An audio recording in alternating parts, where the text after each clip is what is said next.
Alright guys, so today's video, it didn't start from the beginning. We'll start first of all, because I was not very confident in myself. And I really don't want to screw up. And then have none of this video usable, but I didn't screw up. So that's a good part.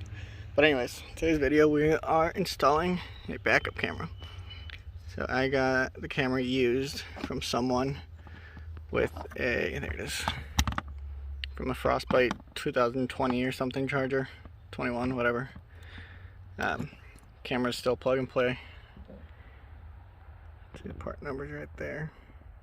I don't know if it'll focus, but anyways, I'll put it down below. Anyways, said plug and play. The bezel I got from someone else for less money. Actually, I bought two cameras, but the other one's broken. So the bezel I got from someone else. I removed all the old adhesive off and cut my own adhesive. And I had Destroyed Customs do a bezel in carbon fiber for me. He does sell them now. They're like $100 something. That comes with the bezel and this little bracket guy. So if you're interested in that, hit him up. But said you can buy them new, I believe painted from Mopar. I'm not sure how much those are. But like I said, the wiring, hold on, sorry about the background noise. Wiring, anyways, is right here. This is literally what you plug into. You need this, I think it's called the jumper wire. One of those is the part number, I'm sure. Maybe it's that guy. Whatever. I think it's called a jumper wire or something. I'm sure your local store should know. But yeah, this guy literally plugs in to, that end goes to the camera, and this guy, you just go up here, plug it in, camera goes right here, and that's it. And then obviously you need to flash the system. So I have a taser, so that's what I'm going to use. I'll show you guys how that works in a second here. But anyways, to cut out the camera, I used a Dremel, which I already put away. But I started with a cutout. I literally traced the back of the camera. I traced it, and I cut it with the Dremel.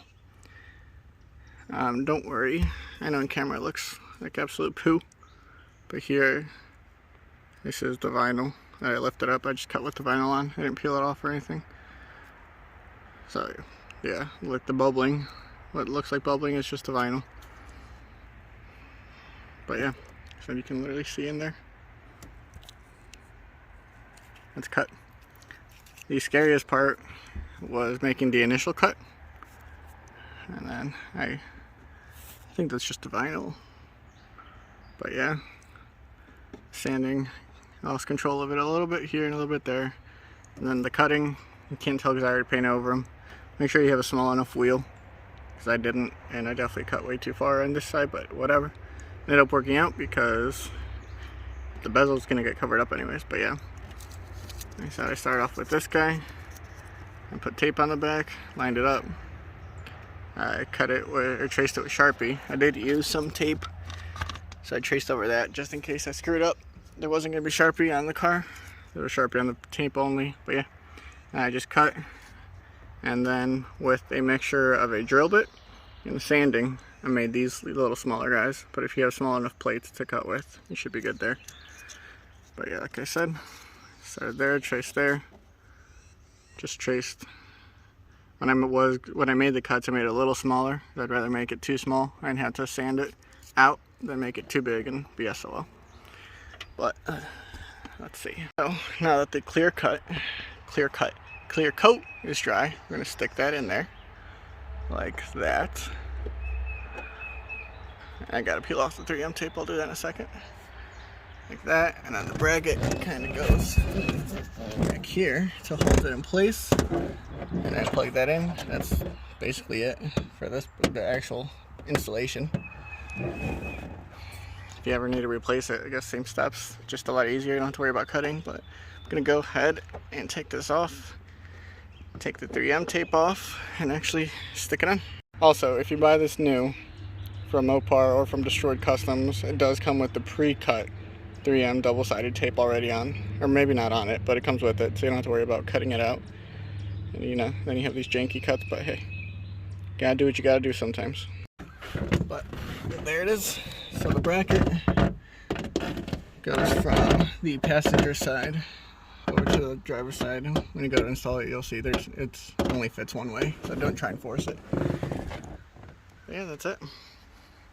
3M tape is on there. It is connected. And I forgot to say, obviously, this has to come down. This bracket thing, or handle thing, held in with 2 Torx T20 screws. These screws on the side of the camera, these guys are also T20, so that's nice and easy. And then there's 2 Christmas tree plugs, one right here. There you go. That comes out. This guy you just pull out. And then the other one, for me, this kind of just fell out, goes right there in the middle. You can easily remove it. It's just pulling these back, pulling this cover back, and pulling this out. You can just remove it.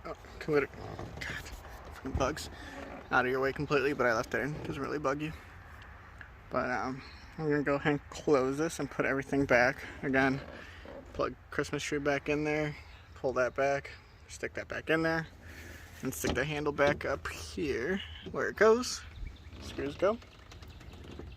I'm gonna head up and show you guys the taser part. Alright, so like I said, you're gonna grab your taser. I've heard you can have a dealership flash it too, but I don't know how much that costs. But you don't need it. Find someone with a taser if you can to help you out, or buy your own. I know the new software, you have to marry them, so you might not be able to have someone help, but it does a lot of fancy things. So it might be worth it, 200 something if you can buy it used. Recommend that. So like usually 150, 200 bucks. But you're gonna plug it in, and then you're going to hold. I don't think I can do this one-handed, but then you're going to. So you're gonna put it in run mode, the car in run mode, not on. You're gonna go to that music screen, and then you're gonna hold the left guy, the left arrow, and you're gonna press cancel at the same time, which is gonna take you through a variety of things. So bear with me. So you're gonna go to camera enable, and then again left arrow, and now to hit OK, you're gonna hit left arrow and this cruise button. So camera enabled on. You're gonna see this system here reset. Give it a second. It'll turn back on. And then while you're here, if you want to go through some more things, more than welcome to. This is also, if you don't have paddles, you can activate the paddles. The performance pages here on this EVIC screen, you can activate those through here. If you don't have those, certain models you cannot, some you can, but you can also activate SRT pages in here. My 15RT and I believe the 16RTs you cannot for some funky reason. But yeah, so you can go through all that, but that's all I needed to do. So now I'm gonna turn the car on. Let it go through its little things. Do not have TPMS tire pressures in 2 tires currently, and I have these Brom seats installed, which is why I have the airbag light on. But trunk is open. We're gonna set it in reverse, and look at that. The one thing apparently I cannot get is the guidelines or whatever, you know, the reverse lines. You can't get those to show up because Dodge is dumb. And you can't get a good quality camera either because, again, Dodge is dumb. But that's it. But yeah, that's it, guys. Now I have a beautiful semi-quality Dodge backup camera. And it's better than that in most cases. Quick, I forgot to mention these little dots right here. I think there might be, if you don't have it wrapped, there might be one somewhere up here. But yeah, there's little dots here going down the center. That lets you know where the center is, so just line it up with that. I think I did a pretty good job, if I'd say so myself. Pat on the back. Don't worry about screwing up. The bezel covers up a lot of your imperfections. My recommendation, and from what everyone told me, look at the carbon fiber. It looks so good. Paint pen. Give it one layer of paint and then a layer of clear, just to prevent any issues with the metal rusting. But yeah, thanks for watching, guys. Hope this video helps someone.